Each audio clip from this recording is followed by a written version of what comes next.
Hey everybody, John and Lance from the bench on ESPN 97.5 mornings. We want to talk about some Texans football. Bill Barnwell from ESPN put out the best offensive weapons list, Lance, and he really doesn't think much of the AFC South. He's got the Jags at 31, he's got the Texans at 27, he's got the Colts at 26, and he's got the Titans at 22. Is this the worst division in football, offensive weapon-wise?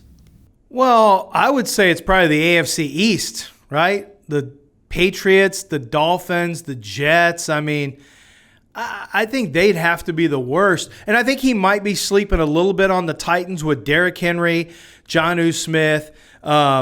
You've got, obviously, A.J. Brown, who as a rookie was fantastic. Corey Day, I don't know. I think he's a little bit low on the Texans, to be honest with you. Not a lot low, a little bit low. But I do think that this is a conference where division where if you have an offense that way outperforms expectations, it's a huge advantage because I don't see the Titans as a team that can win a shootout. I don't see the Jags as a shootout team, and I don't see the Colts as a shootout team. I do think the Texans have the potential to be, depending on health of Will Fuller. If they can get going offensively, that's a big deal because there aren't great weapons, and when you don't have great weapons in a division, that means shootouts become harder for those teams to win. Then again, the Texans' defense may not be great, so they may find themselves in more shootouts. Yeah. I'm not sure. Yeah, I think it's a good thing with the Texans defense that the division is poor.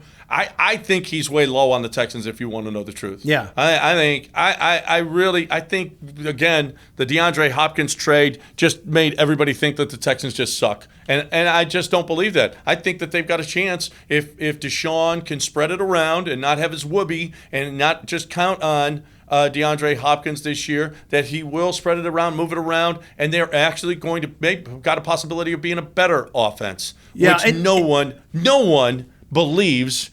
Especially nationally, no one thinks that. Well, and this is the other thing. I think it benefits the Texans and probably the Titans because the Titans know who they are. They're a ground and pound team. Now, the Colts are too.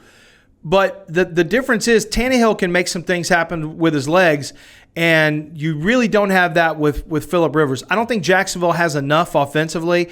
And then with the Texans, you do have a quarterback who, if all things break down, Deshaun Watson can make some winning plays on his own. So when you look at the division from a macro view, the Texans have a quarterback who can create plays, which is a major, major deal, create off-schedule plays.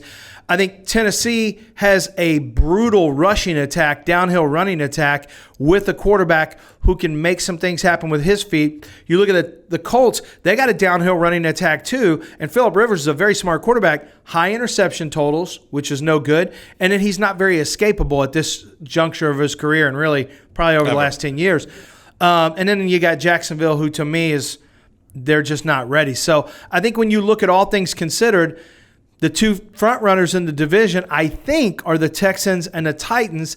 And I think when you look at the weapons and how the weapons are configured, and the way that they play football, that bears that out. Those two teams are the two to watch for most, with the Colts being a little bit of a wild card. Yeah, well, I think the Colts, with T.Y. Hilton, he's their nemesis. He's a Texan killer, but Phillip Rivers can't give him the ball downfield. Right. So I think that eliminates that a lot. So and then Minshew, whether or not he's going to be able to get the ball down the field to his guys as well is another question. So I do think a poor offensive division definitely helps a Texans team that isn't that good at the cornerback position, at rushing the passer, at defense. They're just not a good defensive football team. So it is a very good thing. Yeah, we'll see whether or not he's going to be able to stop Derrick Henry, but I think they can stop the other teams in the division, absolutely.